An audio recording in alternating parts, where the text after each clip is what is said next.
Bem-vindo ao Bíblia no Ano. Um plano simples, com porções diárias de leitura e conexão com a palavra, para que, ao longo de um ano, completemos juntos esse marco tão importante na nossa jornada de fé. Começamos 1 Samuel com a história de Ana e o chamado de Samuel. Em Lucas 6, do 27 ao 49, Jesus ensina sobre o amor ao próximo e a importância de um fundamento sólido, que possamos ouvir e obedecer à voz de Deus, e que, a cada dia, tomemos nossa porção da palavra e sejamos transformados por ela. Antes de começarmos, gostaria de apresentar uma ferramenta especial, uma planilha online para acompanhar nosso progresso na leitura bíblica. Você só precisa marcar o cheque a cada leitura concluída, e ela atualiza automaticamente a aba Status ao lado. Assim, você pode ver se está em dia, atrasado ou até adiantado no projeto. Para receber seu controle personalizado, basta solicitar no primeiro link da descrição. Não se esqueça de curtir, compartilhar e se inscrever no canal, para acompanhar todos os dias dessa jornada. Boa reflexão. Samuel Vaughan. Havia certo homem de Ramataim, Zufita, dos montes de Efraim, chamado Elcana, filho de Jeroão, neto de Eliú e bisneto de Tou, filho do efraimita Zufé. Ele tinha duas mulheres. Uma se chamava Ana e a outra Penina. Penina tinha filhos, Ana, porém, não tinha. Todos os anos esse homem subia de sua cidade a Siló para adorar e sacrificar ao Senhor dos Exércitos. Lá, Hofni e Finéias, os dois filhos de Eli, eram sacerdotes do Senhor. No dia em que Elcana oferecia sacrifícios, dava porções à sua mulher Penina e a todos os filhos e filhas dela. Mas a Ana dava uma porção dupla, porque a amava, mesmo que o Senhor a houvesse deixado estéril. E porque o Senhor a tinha deixado estéril, sua rival a provocava continuamente a fim de irritá-la. Isso acontecia ano após ano. Sempre que Ana subia à casa do Senhor, sua rival a provocava e ela chorava e não comia. Elcana, seu marido, lhe perguntava: Ana, por que você está chorando? Por que não come? Por que está triste? Será que eu não sou melhor para você do que 10 filhos? Certa vez, quando terminou de comer e beber em Siló, estando o sacerdote, Eli sentado numa cadeira junto à entrada do santuário do Senhor, Ana se levantou e, com a alma amargurada, chorou muito e orou ao Senhor. E fez um voto dizendo: Ó Senhor dos Exércitos, se tu deres atenção à humilhação de tua serva, te lembrares de mim e não te esqueceres de tua serva, mas lhe deres um filho, então eu o dedicarei ao Senhor por todos os dias de sua vida, e o seu cabelo e a sua barba nunca serão cortados. Enquanto ela continuava a orar diante do Senhor, Eli observava sua boca. Como Ana orava silenciosamente, seus lábios se mexiam, mas não se ouvia sua voz. Então Eli pensou que ela estivesse embriagada, e lhe disse: Até quando você continuará embriagada? Abandone o vinho. Ana respondeu: Não se trata disso, meu senhor. Sou uma mulher muito angustiada. Não bebi vinho nem bebida fermentada. Eu estava derramando minha alma diante do Senhor. Não julgues tua serva uma mulher vadia. Estou orando aqui até agora por causa de minha grande angústia e tristeza. Ele respondeu: Vá em paz, e que o Deus de Israel lhe conceda o que você pediu. Ela disse: Espero que sejas benevolente para com tua serva.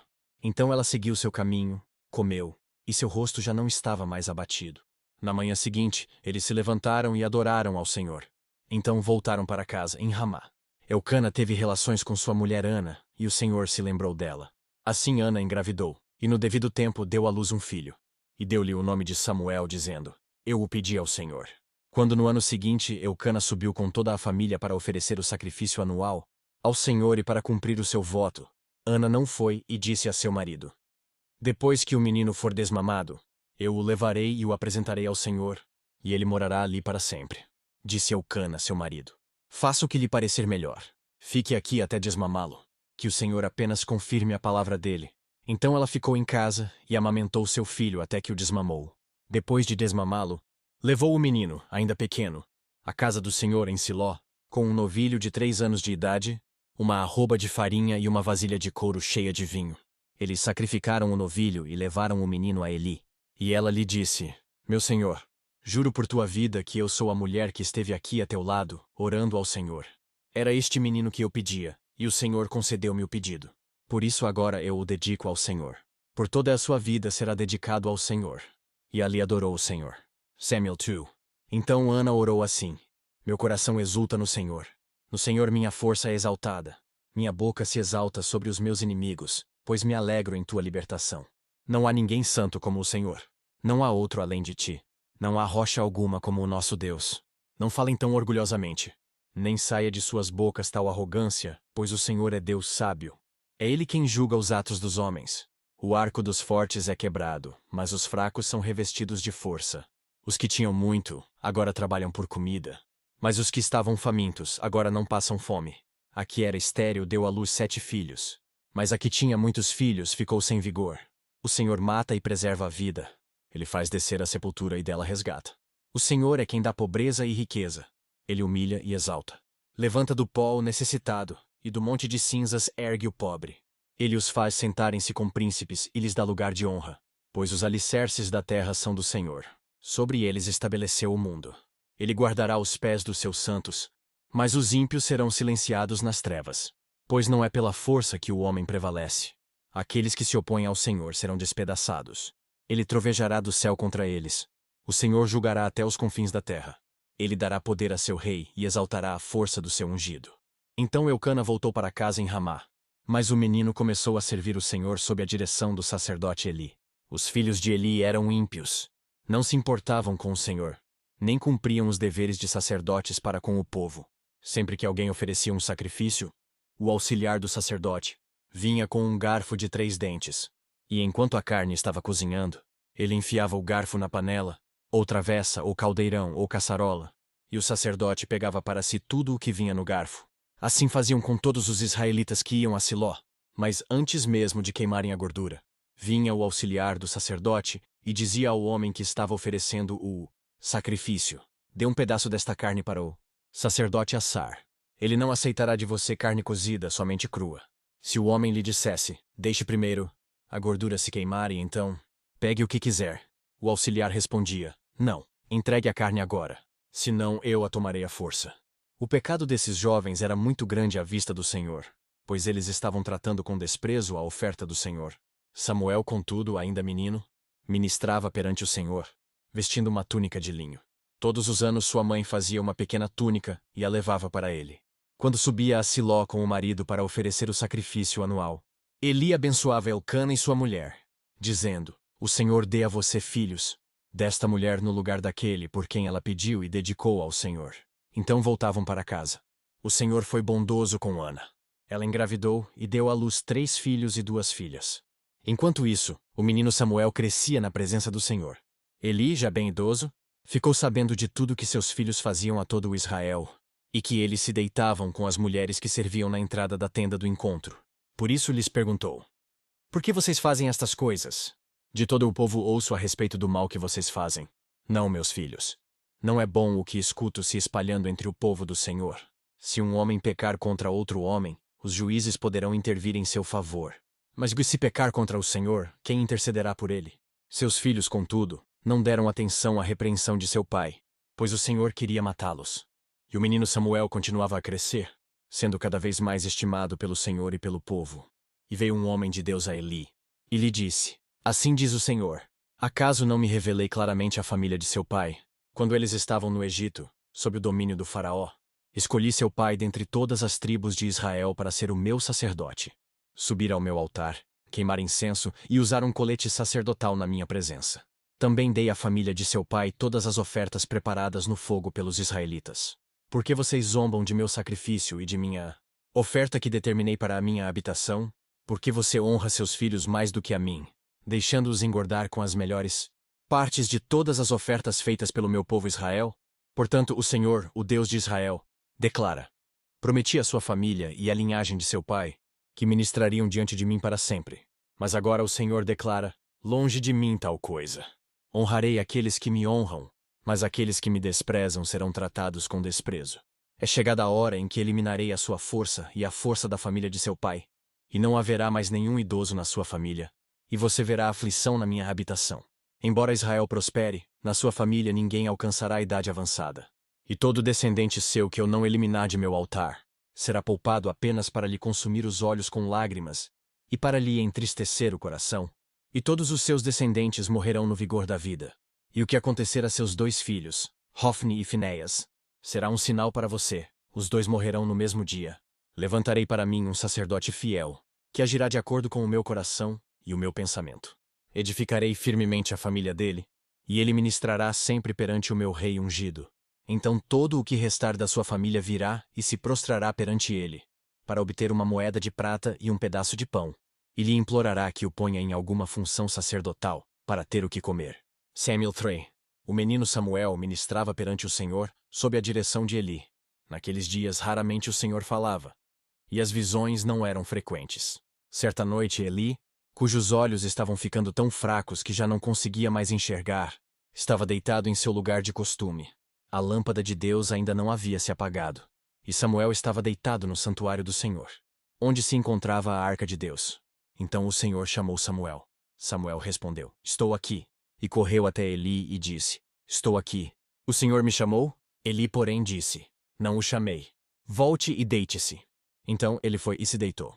De novo o Senhor chamou, Samuel. E Samuel se levantou e foi até Eli e disse, estou aqui. O Senhor me chamou? Disse Eli, meu filho, não o chamei.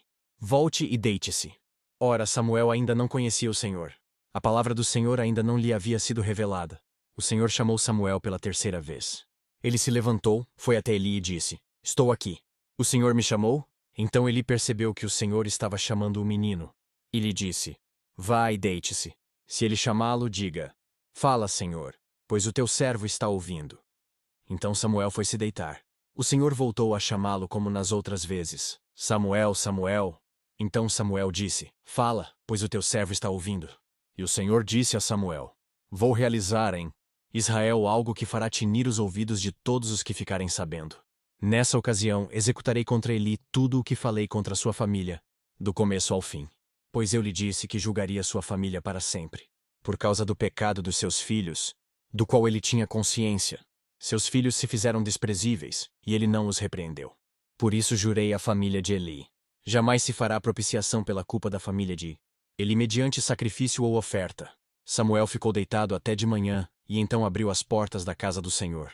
Ele teve medo de contar a visão a Eli, mas este o chamou e disse, Samuel, meu filho. Estou aqui, respondeu Samuel. Eli perguntou, o que o Senhor lhe disse? Não esconda de mim. Deus o castigue e o faça com muita severidade, se você esconder de mim qualquer coisa que ele lhe falou. Então, Samuel lhe contou tudo, e nada escondeu. Então Eli disse, ele é o Senhor. Que faça o que lhe parecer melhor. O Senhor estava com Samuel enquanto este crescia, e fazia com que todas as suas palavras se cumprissem. Todo o Israel, de Dan até Berseba, reconhecia que Samuel estava confirmado como profeta do Senhor. O Senhor continuou aparecendo em Siló, onde havia se revelado a Samuel por meio de sua palavra. Lucas 6. Mas eu digo a vocês que estão me ouvindo: amem os seus inimigos, façam o bem aos que os odeiam, abençoem os que os amaldiçoam, orem por aqueles que os maltratam. Se alguém lhe bater numa face, ofereça-lhe também a outra. Se alguém lhe tirar a capa, não o impeça de tirar-lhe a túnica. Dê a todo o que lhe pedir, e se alguém tirar o que pertence a você, não lhe exija que o devolva. Como vocês querem que os outros lhes façam, façam também vocês a eles. Que mérito vocês terão, se amarem aos que os amam? Até os pecadores amam aos que os amam. E que mérito terão, se fizerem o bem àqueles que são bons para com vocês? Até os pecadores agem assim. E que mérito terão, se emprestarem a pessoas de quem esperam devolução? Até os pecadores emprestam a pecadores, esperando receber devolução integral. Amem, porém, os seus inimigos. Façam-lhes o bem e emprestem a eles, sem esperar receber nada de volta. Então, a recompensa que terão será grande e vocês serão filhos do Altíssimo, porque ele é bondoso para com os ingratos e maus. Sejam misericordiosos, assim como o Pai de vocês é misericordioso. Não julguem e vocês não serão julgados. Não condenem e não serão condenados. Perdoem e serão perdoados. Deem e lhes será dado. Uma boa medida calcada, sacudida e transbordante será dada a vocês. Pois a medida que usarem, também será usada para medir vocês. Jesus fez também a seguinte comparação: pode um cego guiar outro cego? Não cairão os dois no buraco? O discípulo não está acima do seu mestre, mas todo aquele que for bem preparado será como o seu mestre. Por que você repara no cisco que está no olho do seu irmão, e não se dá conta da viga que está em seu próprio olho? Como você pode dizer ao seu irmão, irmão, deixe-me tirar o cisco do seu olho, se você mesmo não consegue ver a viga que está em seu próprio olho? Hipócrita, tire primeiro a viga do seu olho, e então você verá claramente para tirar o cisco do olho do seu irmão. Nenhuma árvore boa dá fruto ruim, nenhuma árvore ruim dá fruto bom. Toda árvore é reconhecida por seus frutos. Ninguém colhe figos de espinheiros, nem uvas de ervas daninhas. O homem bom tira coisas boas do bom tesouro que está em seu coração, e o homem mau tira coisas más do mal que está em seu coração, porque a sua boca fala do que está cheio o coração. Por que vocês me chamam Senhor, Senhor, e não fazem o que eu digo? Eu lhes mostrarei a que se compara aquele que vem a mim. Ouve as minhas palavras e as pratica. É como um homem que, ao construir uma casa, cavou fundo e colocou os alicerces na rocha. Quando veio a inundação, a torrente deu contra aquela casa, mas não a conseguiu abalar, porque estava bem construída. Mas aquele que ouve as minhas palavras e não as pratica, é como um homem que construiu uma casa sobre o chão, sem alicerces. No momento em que a torrente deu contra aquela casa, ela caiu e a sua destruição foi completa. Que as palavras de hoje permaneçam em seu coração e transformem sua caminhada de fé. Não esqueça de curtir, compartilhar e se inscrever no canal para continuar essa jornada conosco. Se ficou para trás, não tem problema. É só assistir aos vídeos anteriores e se manter firme no plano. Nos vemos no próximo vídeo para mais uma porção da Palavra de Deus. Até lá. A paz.